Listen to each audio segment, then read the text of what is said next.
Hi, everyone, and welcome to F-Bomb Friday. I am your host, Tracy Preston, along with my husband, Todd. Hey, hon. Hey, baby. Are you ready? I am ready. Let's hit it. On today's show, I'm going to tell you about the Detroit Pig Lady. Ever heard of it before? My guess is you haven't. Legends of the pig-faced woman originally started in the early 1600s in the Netherlands, England, and France.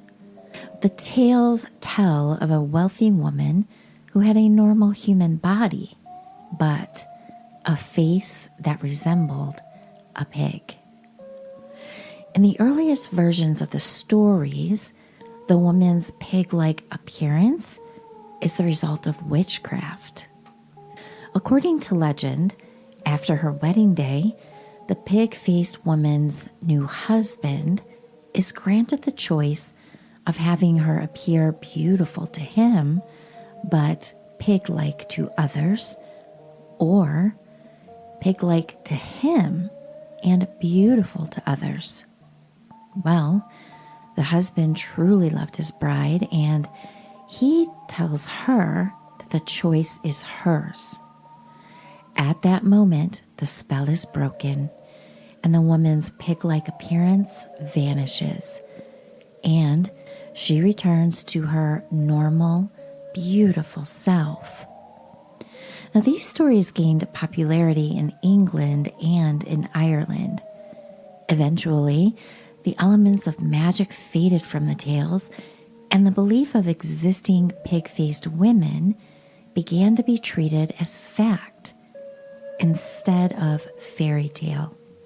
The story became so widespread in Dublin, Ireland, in the early 19th century, it became widely believed that a philanthropist by the name of Griselda Stevens kept herself hidden away from the public eye because she had the face of a pig.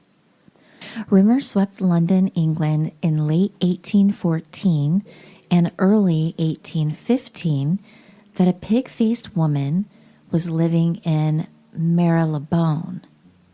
It was widely reported that her existence was a fact, and a great number of alleged portraits of her were published. It became commonplace to believe that pig-faced women truly existed, and showmen began exhibiting real, live pig-faced women at fairs and sideshows. They likely were not genuine women, but instead, they were bears with their fur shaved off and dressed in women's clothing. Although the initial thought of a shaved bear dressed as a human woman and passed off as a pig-faced lady, well, that may seem funny at first, but it was truly a horrible case of animal cruelty. The showman would drug the bear into a stupor by feeding it large quantities of strong beer and then shave it. Once the bear was shaved, the drunken bear would be fitted with padded fake breasts and dressed in women's clothing, donning a wig, and tied to a chair.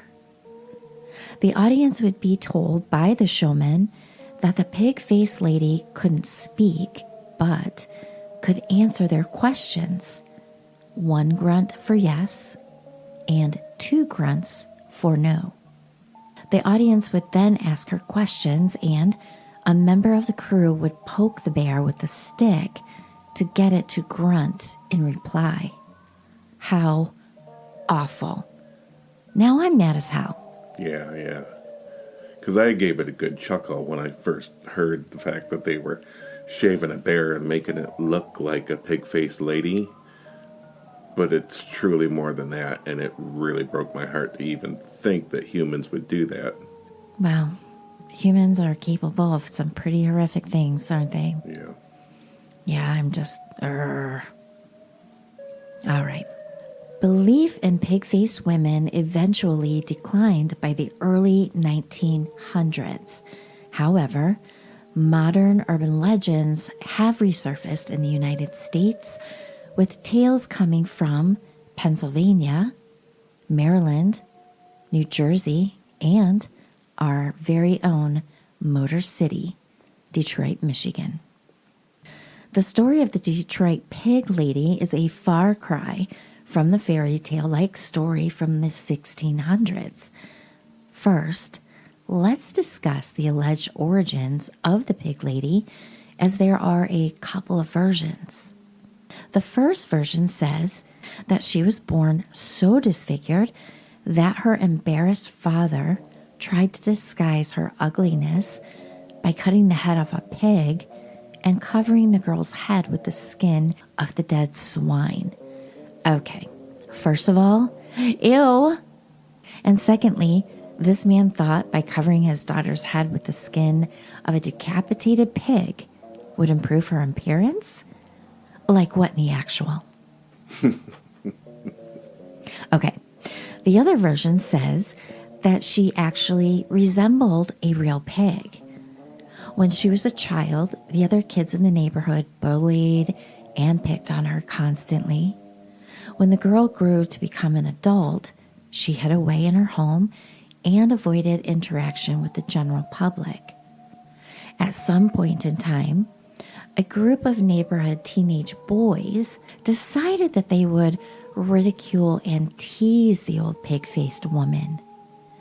They devised a plan to slaughter a pig, put its head on her porch, ring the doorbell, and then run. Oh, classic. Yeah. The old pig head on the porch trick. Right. So, one night, they proceeded with their devious plan and were never heard from or seen again. Rumor has it that when the woman passed away years later, the bones of the missing boys were discovered buried in her old garden. So, is that the end of the pig lady? No, not quite. It is said that if you shut yourself in a closet or a dark room and make sure the door stays shut as you chant, "Pig lady, pig lady, pig lady," over and over again for half hour or as long as you can, when you exit the room and go to the nearest mirror, when you look into it, you will see the pig lady standing right next to you. Oh, hell no. Oh, no. Oh my gosh. That gives me the freaking chills. Right. All right, so now this is very similar to the Bloody Mary and Candyman stories, where if you repeat their names 3 times while looking into a mirror, they will appear. And anyone that is familiar with these stories and movies know, when you summon these terrors, bad shit happens. Like death. So, why would anyone attempt to do this is beyond me. Is the story of the Detroit Pig Lady just an urban legend? Or is there truth behind the creepy tale? Some people say that after trying to summon the Pig Lady, some crazy things have occurred, like having nightmares of being chased by a pig-headed woman and having mirrors fall off the walls and shatter on the floor. Others believe if you walk down the railroad tracks at night, you may get a visit from the Pig Lady, as she is said to haunt railroad tracks. Now, it's never specified which railroad tracks, so we'll just have to assume that it's all of them. In our opinion, the story of the Pig Lady is just an urban legend, a story made up to give us all a good chill up the old spine. But we are not willing to test the theory for validity. Well, you can say that again. You can say that again. I would never, ever, ever, ever dream of trying this. No, even when I was like in junior high with the whole Candy Man and Bloody Mary thing, Yeah. nope. I was too freaked out just standing in front of the mirror thinking I would do it. Why would you want to try to invite something so scary to happen? I don't know. You know, if I'm going to do something like that, I'm going to be going $1 billion, $1 billion, $1 billion, because that's what I want to manifest, you know, something Right. positive. Right. Not the pig lady. No, I don't want no pig lady visiting me. Yeah, I'm with you. I think we should start chanting $1 billion tonight.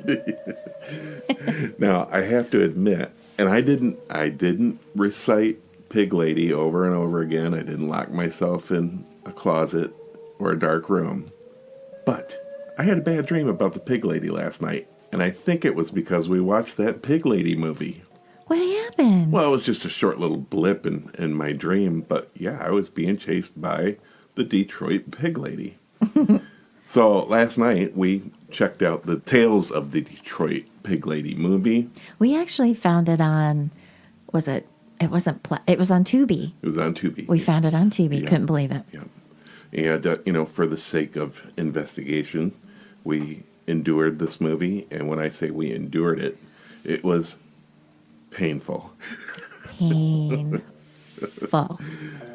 I would say, you know, because they kind of rate movies, you know, and this didn't even make it to the class of a B movie. I would say M or P. Let's say P for pig. Yeah. But it was cool. I mean, it was kind of cool because they did touch on a lot of the parts of the legend, but the sound quality was horrible. The sound quality was absolutely horrible. The acting was barely better than the sound quality. Truth. And it was an hour or so of our life that we'll never get back again. No, we'll never get it back. And it's funny because so the movie starts off with a woman sitting in what looks like a library with 4 or 5 children, probably 8, 9, 10, Yeah. maybe 11. Yeah. And she's telling some pretty brutal stories. Right. Yeah, it's kind of set up like a Tales of the Crypt where it's got the little short stories, but they're all involving the pig lady, the Detroit pig lady. But all these kids, they're into it. They really were quite engaged. And I'm thinking, what parent said, yeah, I'm going to send them to, let's go listen to the pig lady stories. Right. And not nary a parent nearby. No. It's like a stop and drop. Right. Yeah. And how about the story of the dad? Brutal. So embarrassed of his ugly daughter that, hey, you know what? We slap some dead pig skin on you. I bet people quit looking at you weird. What a dope. What a dope. Right. What does he look like? Right. And what did he do? What did he do to make a pig-faced girl? Right. He must have lived a very bad life. Yeah. So, yeah, when I stumbled across this urban legend, my first visual thought that came to my head was Miss Piggy from The Muppet Show. And I was like, oh my gosh.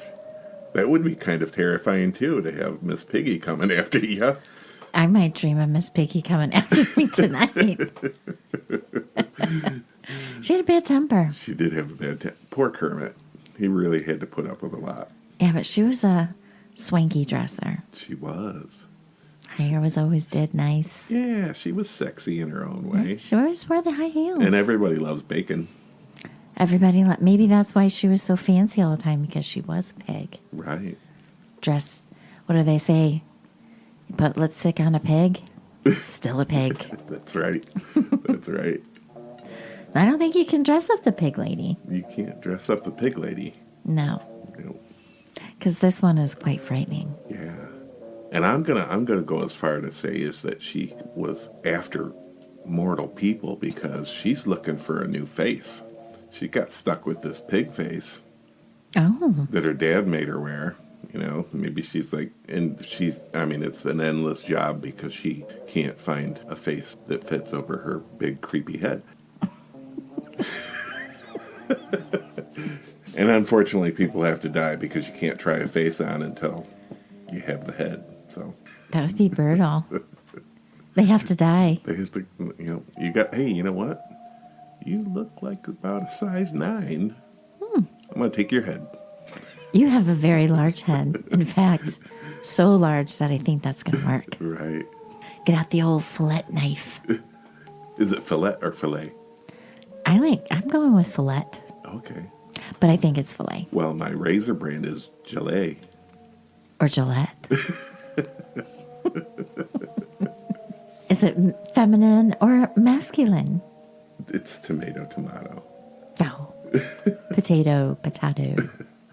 So a tomato is a female tomato. A tomato is a male tomato. Are you making this shit up? Of course I am.